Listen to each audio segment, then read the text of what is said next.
بسم الله الرحمن الرحيم.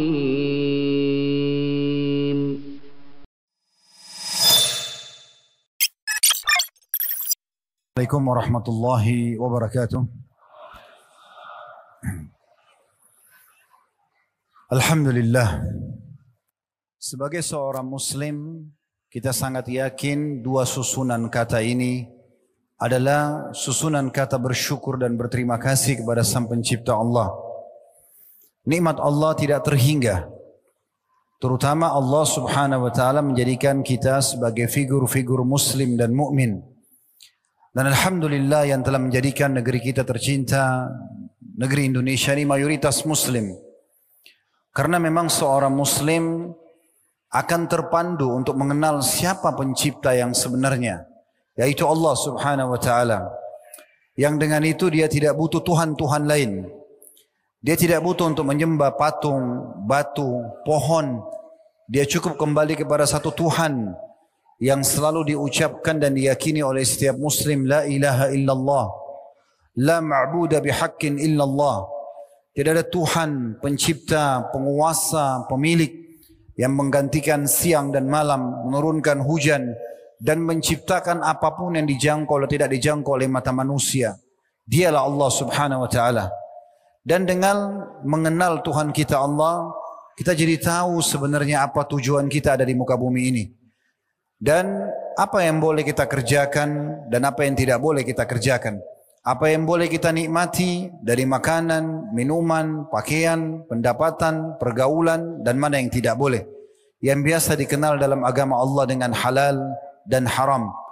Dan bila seseorang menjadi muslim yang baik, maka dipastikan hidupnya akan sempurna, lingkungannya juga akan sempurna, dan kehidupan tatanan masyarakat dan negaranya juga akan sempurna.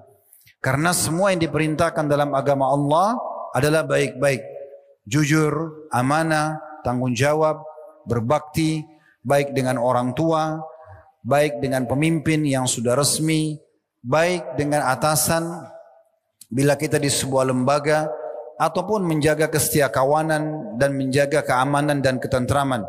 Serta Islam melarang semua yang buruk-buruk, menggunjing, memfitnah, mencuri, membunuh, mengganggu orang lain, merusak ketentraman, semuanya dilarang. Oleh karena itu, dua susunan kata ini sangat luar biasa. Kita mengatakan alhamdulillah atas nikmat Islam dan iman, di mana dengan itu kita menjadi figur manusia yang sempurna, yang akan selalu menjadi orang yang baik, menjaga seluruh apapun yang berhubungan dengan kehidupan yang ada di sekitarnya, sehingga semuanya sempurna dan tidak mengganggu sama sekali siapapun yang ada di sekitarnya. Dan nikmat-nikmat lain juga cukup banyak tentunya. Di antaranya Allah Subhanahu wa taala memberikan kita kesempatan untuk bisa duduk bersama-sama di tempat ini, dan ini tidak terjadi kecuali dengan takdir dan izin Allah Subhanahu wa taala yang juga didukung oleh jajaran pemerintahan setempat. Semoga Allah Subhanahu wa taala menjadikan balasan pahala untuk semua teman-teman kita di jajaran pemerintahan. Mungkin dimulai dari gubernur, wali kota, mungkin jajaran aparat keamanan, tadi Kapolda dan diwakili, serta semua teman-teman yang sudah mensukseskan kegiatan kita ini. Berikut juga semua teman-teman panitia tentunya. Semua ini tidak lain kecuali karena izin Allah Subhanahu wa taala. Maka harusnya kita syukuri alhamdulillah, di mana di saat yang sama mungkin masih banyak di antara muslimin mengisi malam Ahad mereka atau malam Minggu mereka dengan hal-hal justru yang jauh dari agama, melanggar perintah Sang Pencipta Allah, atau bahkan melakukan kerusakan yang akhirnya mengganggu ketentraman dan kedamaian kita bernegara.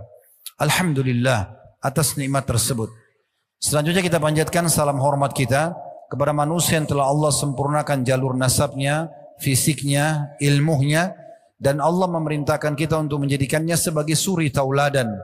Inilah manusia terbaik yang sukses menjadi suami, menjadi ayah, menjadi anak, menjadi sahabat, menjadi saudagar, pebisnis, menjadi politikus, dan apapun yang kita butuhkan untuk roda kehidupan dan mengejar prestasi dunia telah diraih oleh manusia terbaik ini. Dan Allah telah perintahkan kita dalam surah Al-Ahzab, laqad kana lakum fi rasulillahi uswatun hasanah.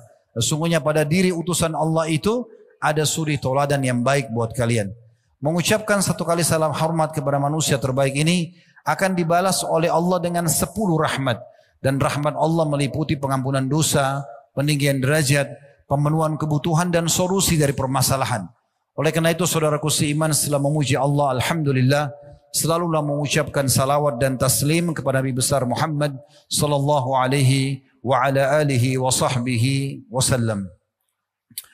Pertama-tama, setelah memuji Allah alhamdulillah atas nikmat ini kita bisa berkumpul. Semoga Allah subhanahu wa ta'ala mengikhlaskan niat kami dan juga teman-teman semuanya tanpa bisa kami sebutkan satu persatu untuk sama-sama duduk dan mempelajari agama Allah subhanahu wa ta'ala. Mohon izin saya di atas tempat tinggi seperti ini, lebih tinggi dari teman-teman sekalian, bukan kemauan saya, bukan permintaan juga jadi tim, tapi ini murni disiapkan oleh panitia dan ini bukan bermaksud agar duduk lebih tinggi daripada Bapak Ibu sekalian. Juga satu sisi kami duduk sini bukan karena kami lebih pintar daripada Bapak Ibu sekalian atau lebih alim atau apapun bahasa-bahasa yang serupa dengan ini. Tetapi kami diundang dan kita sepakat dengan panitia untuk mengadakan pengajian ini, maka kita datang untuk menjalankan perintah Allah subhanahu wa ta'ala, fadzakir fa inna dzikra tanfa'ul mu'minin. Saling memberikan peringatanlah, karena peringatan itu sangat bermanfaat bagi orang-orang beriman. Dan juga Nabi Muhammad SAW bersabda dalam sebuah hadis beliau yang sahih, ad-dinun nasiha. Agama ini isinya semuanya nasihat. Kalau ada orang yang benar, kita berikan dukungan. Kalau ada orang yang salah, kita nasihati dan kita rangkul untuk menuju kepada kebaikan-kebaikan. Saudaraku seiman, pada kesempatan ini saya juga mau sampaikan permohonan maaf karena telat tadi.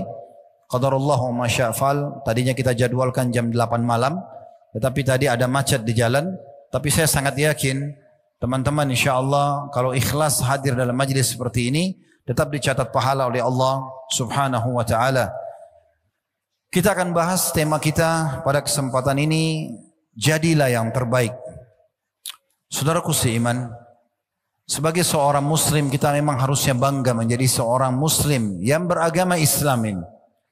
Karena memang agama Islam ini satu-satunya agama yang Allah subhanahu wa ta'ala pilih dan juga diterapkan kepada semua nabi-nabi.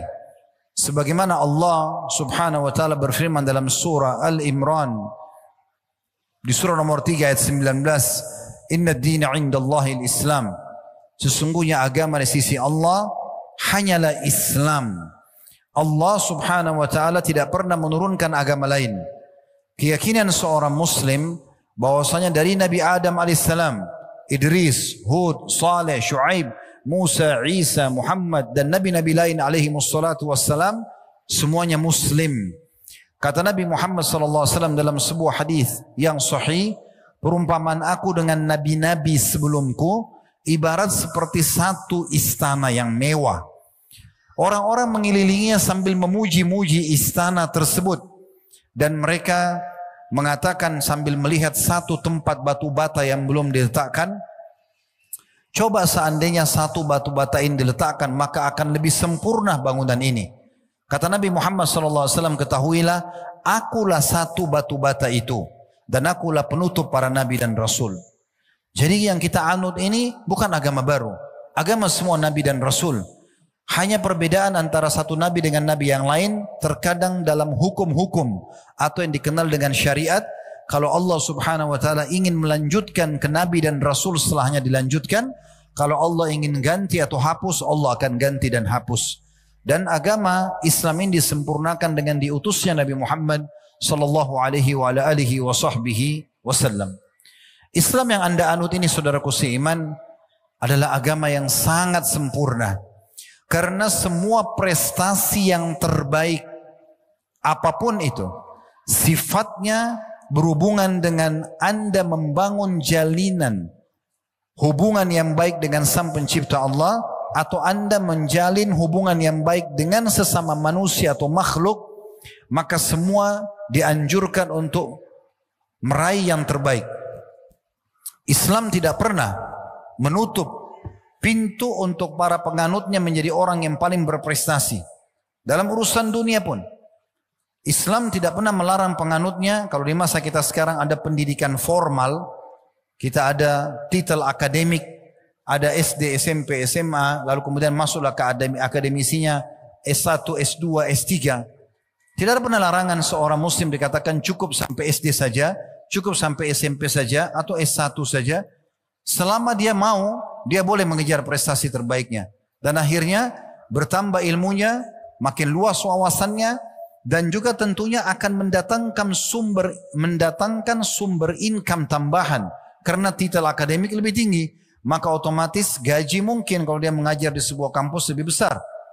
Bahkan kalau dia mau kejar titel tertinggi seperti misalnya profesor dengan menyerahkan beberapa karya ilmiah di kampus, maka itu juga bisa. Seorang muslim boleh mengejar terbaik prestasi di penampilannya, di pakaian, di makanan, di apa saja. Boleh dia menjadi orang yang terbaik. Akan kita rincikan lebih jauh dalam bahasan kita. Intinya, seorang muslim dalam melalui kehidupan di muka bumi ini boleh menjadi orang yang terbaik, bahkan itu dianjurkan. Bahkan itu dianjurkan. Bagaimana kita selalu bersaing positif pada hal-hal yang dibolehkan dalam prestasi dunia dan akhirat, dan itu bagian daripada perintah agama. Itu bagian daripada perintah agama. Sebaliknya, kita dilarang dalam Islam untuk menjadi orang yang pemalas, pengangguran, pengganggu, perusak. Dilarang semuanya. Kita disuruh justru menjadi orang-orang yang memperbaiki keadaan. Tadi misalnya diwakili Pak Kapolda menyampaikan tentang masalah harapan masyarakat untuk bisa bekerja sama dengan pemerintah. Mungkin di saat sekarang masalah pilkada, mungkin di hal-hal yang lain banyak, program-program yang lain. Sebagai seorang muslim, kita tahu firman Allah Subhanahu wa taala, ya ayyuhalladzina amanu atti'ullaha wa atti'ur rasul wa ulil amri minkum. Hai orang beriman, taatlah kepada Allah, taatlah kepada Rasul, dan taatlah pada pemerintah setempat kalian. Oleh karena itu kalau ada peraturan-peraturan pemerintah yang positif, maka kita dianjurkan sebagai seorang muslim berada di saf pertama untuk tampil menjadi orang yang paling besar andilnya dalam masalah itu. Dan tidak asing dalam kemerdekaan negeri kita, bagaimana kaum muslimin punya andil yang luar biasa. Pucikan takbir yang akhirnya membakar semangat kaum muslimin di Indonesia untuk membela dan mengusir penjajah sehingga kita merdeka. Dan kita tahu juga Pancasila kita yang pertama adalah ketuhanan yang Maha Esa, asas beragama. Semua itu menunjukkan bagaimana pengorbanan kaum muslimin dan Islam itu sendiri agar mengejar prestasi-prestasi terbaiknya. Oleh karena itu teman-teman sekalian, dalam pembukaan materi kita ini dengan judul Jadilah yang Terbaik, saya ingin menitik beratkan bagaimana kita betul-betul setelah bubar dari sini nanti mengejar prestasi-prestasi terbaik kita, dan kita niatkan itu karena bagian daripada perintah agama. Karena kalau kita niatkan itu bagian daripada agama kita, maka semua yang kita lakukan akan bernilai pahala di sisi Allah Subhanahu wa taala. Teman-teman sekalian, kalau Anda pernah lihat orang-orang yang punya kelebihan secara dunia ya, seperti misalnya seorang pejabat, seorang pedagang, seorang ilmuwan, ya, atau siapa sajalah yang kira-kira punya kelebihan-kelebihan. Kita lihat mereka biasa dijunjung di tengah-tengah masyarakat. Dalam Islam tidak dilarang masalah itu. Bahkan dalam Islam teman-teman kita dilarang untuk mencoreng nama baik kita. Sengaja membuka celah agar orang lain menilai negatif. Kita tidak boleh. Teman-teman tidak boleh sengaja membiarkan bajunya compang-camping sehingga orang menilai kok orang ini buruk sekali ya. Atau sengaja kita ya tidak menjaga martabat dan harga diri kita. Kita membiarkan orang menilai negatif, ini tidak boleh. Makanya Nabi SAW memberikan contoh yang luar biasa. Beliau selalu berpakaian yang terbaik, beliau selalu wangi, beliau selalu bertutur kata yang santun dan tertata dengan rapi. Beliau selalu tampil menjadi, kalau di medan perang, menjadi seorang ksatria dan pemimpin yang pemberani dan mahir dalam bidangnya. Beliau juga menata perekonomian dengan rapi dan begitu luar biasa berkembang pesat pada saat Islam sudah pindah di kota Madinah dan berdiri negara pertama dalam Islam. Dan begitu seterusnya, orang-orang yang melanjutkan estafet beliau akan sama. Kita coba misalnya teman-teman sekalian masuk ke contoh dan realita apa yang saya sampaikan tadi. Dalam makanan misalnya, Islam mengajarkan kita teman-teman sekalian yang kita konsumsi setiap hari, makanan dan minuman. Perhatikan firman Allah dalam surah Al-Baqarah, surah nomor 2 ayat 168 yang berbunyi, Ya ayuhan nasu kulu mimma fil ardi halalan tayyiban wa la tattabi'u khutuwatis syaitan innahu lakum aduwwum mubin. Terjemahannya dari 1400 tahun yang lalu lebih. Ya, sekarang sudah 1446 tahun hijrahnya Nabi SAW di kota Madinah. Berarti sudah kurang lebih segitu atau lebih. Ya, ayat-ayat ini sudah turun dan Allah berfirman, hai sekalian manusia, makanlah apa yang ada di muka bumi ini dengan dua syarat. Halalan thayyiba.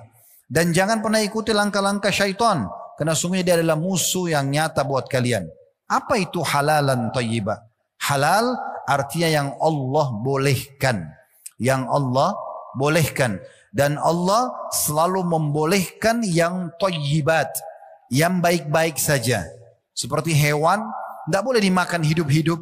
Misalnya, ya dalam kondisi dia masih hidup, tapi dia disembelih, ada caranya, ditumpahkan darahnya, dibersihkan dagingnya, dimasak, dikelola dengan bumbu, lalu dikonsumsi misalnya. Dan juga Allah Subhanahu Wa Taala mengatakan thayyiba, harus berkualitas. Silahkan konsumsi apa saja yang kalian sukai, yang kalian gemari. Hai Muslim, silakan nikmati. Dari negeri manapun makanan itu, dari wilayah manapun dia, bagaimanapun bentuknya, selama dua konsep ini ada, halal, Allah bolehkan, dan thayyibah. Berkualitas, silahkan makan.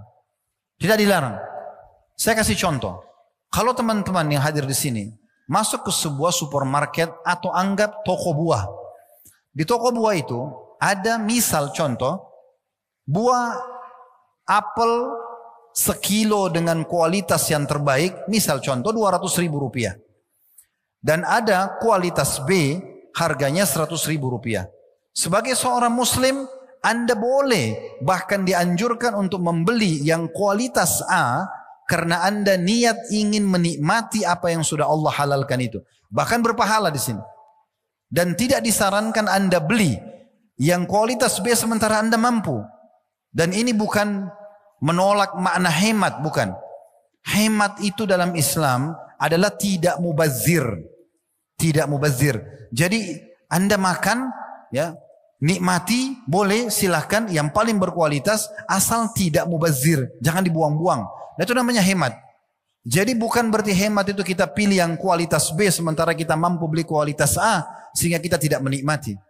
Dengarkan sabda Nabi SAW berhubungan dengan masalah ini. Beliau pernah melihat ada seorang sahabat duduk dalam majlis beliau dalam kondisi bajunya kumuh, penampilannya lusuh. Dan kelihatan orang ini seperti orang yang tidak merawat dirinya. Maka apa yang terjadi? Nabi SAW bertanya pertama pertanyaan kepada orang ini, apakah kamu punya harta? Orang ini mengatakan, ada ya Rasulullah. Kata Nabi SAW, apa hartamu? Dia sebutkan, saya punya unta, saya punya sapi, saya punya domba. Di masa itu, orang kalau punya ini teman-teman sekalian berarti orang kaya. Apa kata Nabi Muhammad SAW? Aina anta min athari ni'ami rabbika alaik. Mana kamu dari bekas nikmat Tuhanmu pada dirimu? Kalau memang kau betul punya harta, kenapa bajumu lusuh? Kenapa penampilanmu seperti ini? Kenapa tidak nampak bekas nikmat Allah pada dirimu? Nabi SAW tegur. Abu Hanifah rahimahullah, salah satu dari 4 imam mazhab yang sangat masyhur. Ada Imam Abu Hanifah, Imam Malik, Imam Syafi'i dan Imam Ahmad.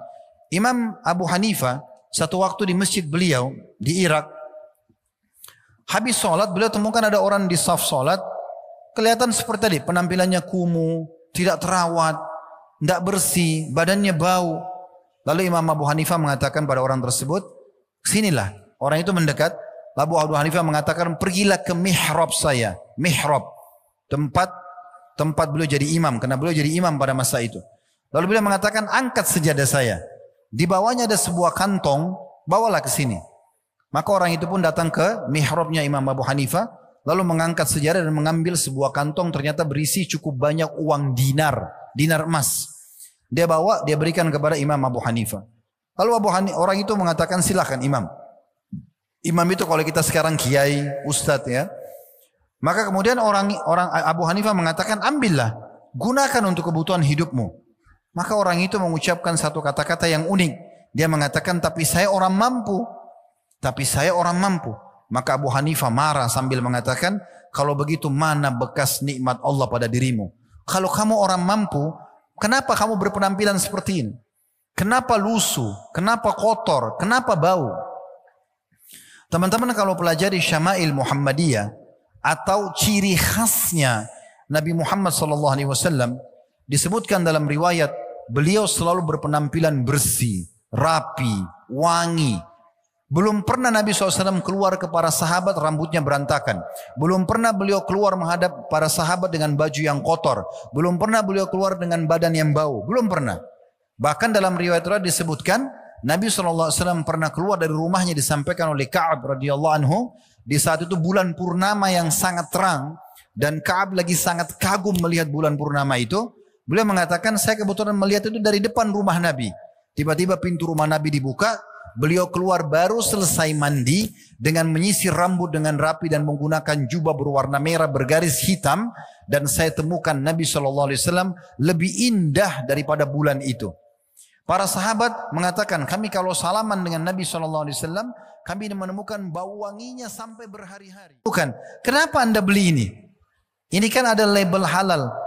Orang yang tanya bilang, saya muslim. Kalau dalam agama kami ini, karena ini agama perintahkan. Apa jawaban orang itu? Karena, dia bilang ya, karena ini lebih terjamin secara kualitasnya. Orang yang sembah matahari tahu itu. Ada seorang sahabat saya, buka hotel syariah di Jawa.